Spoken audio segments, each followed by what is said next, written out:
Olá pessoal, estamos de volta com nossa disciplina de Química Tecnológica, hoje vendo o tema semelhança atômica. Semelhança atômica. Semelhança atômica denomina-se o agrupamento de elementos de acordo com as características em comum, como o número de massa, prótons, nêutrons e carga elétrica de um átomo. A massa atômica é dada pela soma do número de prótons e nêutrons. Okay? Essa fórmula que já vimos. Carga elétrica, o elemento do estado natural, é igual ao número atômico.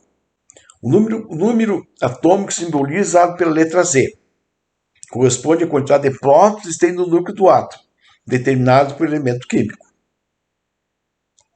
De acordo com a semelhança atômica, os átomos podem ser classificados como isótopos, isóbaros, isótonos e isoeletrônicos. Os isótopos são átomos de um mesmo elemento químico, os quais representam o mesmo número atômico e diferentes números de massa. Então, o número de prótons mantém-se, o número de prótons mantém, mas os nêutrons e a massa atômica variam. É o caso do carbono 12, carbono 13 e carbono 14. Percebe que os três carbonos possuem 6 prótons. Aqui, ó, 6 prótons. Mas a massa varia e, consequentemente, o número de nêutrons. Isóbaros são átomos de distintos elementos químicos, os quais representam o mesmo número de massa e diferentes números atômicos. O número atômico varia, pois se trata de substâncias diferentes, mas o número de massa é igual. Exemplo, o nitrogênio e o carbono. Eles têm mesmo número de massa, 14 e 14. Então são isóbaros. Os isótomos são átomos de elementos químicos distintos, os quais apresentam diferentes números atômicos, diferentes números de massa e o mesmo número de nêutrons. Então, o mesmo número de nêutrons, mas com um número atômico e massa diferente. Exemplo, o berílio e o boro. Eles possuem massas diferentes e número atômico diferente. Isoeletrônicos são átomos ou íons que possuem o mesmo número de elétrons. Exemplo, o sódio, o oxigênio e o neônio. Esses têm os mesmos números de elétrons. Vamos ver agora como são.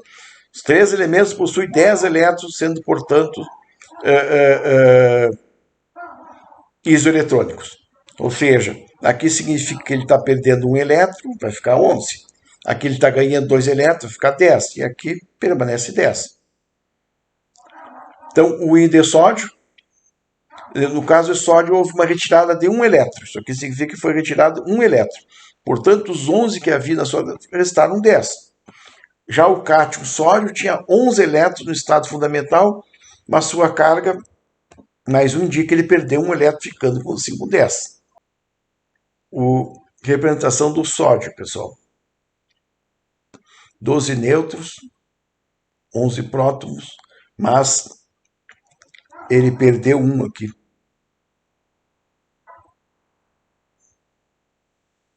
Então ele fica 10 elétrons. O oxigênio. O oxigênio, no seu estado fundamental, tem 8 elétrons. Mas o íon, esse O2- recebe 2 elétrons, ficando, portanto, com carga elétrica igual a 10 elétrons. O neônio, no estado fundamental, ele não possui carga. Logo, se a sua quantidade de elétrons é igual ao número de prótons. Não tem nenhuma carga aqui, nem positiva nem negativa. Então, pessoal, para determinar a quantidade de elétrons é necessário verificar se trata de um átomo do estado fundamental ou um íon. Se for um átomo do estado fundamental, a quantidade de elétrons será exatamente igual à quantidade de prótons, pois nessas condições a carga total do átomo é nula. Por outro lado, no caso dos íons, a quantidade de elétrons terá indicada pela sua carga. Se a carga positiva, cátion, quer dizer que o átomo perdeu elétrons, mas se é negativa, ânion, significa que o átomo ganhou elétrons. Vamos ver essa prática aqui. Segundo a representação dos elementos químicos abaixo, o cálcio, o potássio e o argônio, como é que podemos classificar? São isótopos, isótomos ou isóbaros? Vamos ver aqui. Ó. Se na representação do elemento químico o número de massa corresponde à soma do prótons mais o nêutrons, nossa formulazinha, Na representação acima, note-se que o número que aparece na parte superior da letra são iguais a 40. Ou seja, a massa atômica é 40. Eles têm mesma massa atômica. Isso aqui é a representação da tabela periódica. Dessa forma, o cálcio, o potássio e o argônio são elementos isóbaros, visto que possuem o mesmo número de massa. Todos possuem a mesma massa, então são isóbaros. E diferentes do número de atômico. Esse é representado pelos números localizados na parte inferior do elemento. 20, 19 e 18. 20, 19 e 18. São os números atômicos. Né? Prática 2. De acordo com a classificação dos elementos químicos, isótopos, isóbaros, há grupos os átomos apresentados. Aqui abaixo. Só uma observação, isso aqui é só uma representação matemática, não são reais, isso aqui não são átomos mesmo. Mas temos o A, o B, o C, o D e o E. Okay? Vamos examinar isso aqui. Todos os elementos da parte de cima apresentam o número de massa. Tudo aqui é número de massa. Okay? E o número atômico aqui não apresenta o número de nêutrons. Então, para agrupar o segundo a classificação química, isótopo, isóbaros e isótopos, deve-se calcular o número de nêutrons presente em cada elemento, pela nossa fórmula A igual a P mais N. No A, o número de nêutrons sempre é o 232 menos um número atômico. 90, temos 142 nêutrons. Esse aqui no B temos 143 nêutrons. No C, 143 nêutrons. No D, 141 nêutrons.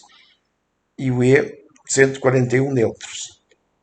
Então, pessoal, o A e o C são isótopos, possuem o mesmo número atômico e diferentes números de massa. Mesmo número atômico, 90, 90, e diferentes números de massa. O B e o E, e o C e o D, são isóbaros, possuem o mesmo número de massa. Ó. O B e o E possuem o mesmo de massa. O C e o D também possuem o mesmo de massa, diferentes números atômicos. Então, são isóbaros.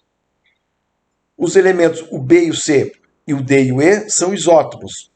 Por exemplo, o mesmo número de nêutrons e o número de massa. Onde é que nós calculamos isso aqui? O B e o C. O B e o C. Mesmo número de nêutrons. E diferentes número de massa. O D e o E. O D e o E. Mesmo número de nêutrons e diferentes número atômico.